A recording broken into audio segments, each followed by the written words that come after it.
Војко Миланово уште поубав. На денешната презентација на овој повеќегодишен проект на владата за љубопитност кај вас, што всушност досега снимање и архивирање на видеоматеријали и разговори со Институтот за национална историја, Министерството не заборав и Македон, потоа македонската развоја, сврстување на културниот идентитет преку архивирање на беа од исклучително значење за воспоставување на реализацијата на проектот.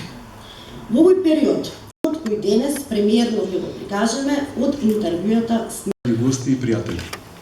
Ја имам честа да ви се обратам во името на директирање на видеоматеријали и разговори со македонци против исто време, колку што е можно помалку да ги вознамериме соговорниците. Теавме да ја задоволиме нашата жел за информации, при тоа внимавајќи точен, бидејќи во нивната перцепција настаните се случиле на они на Македонија.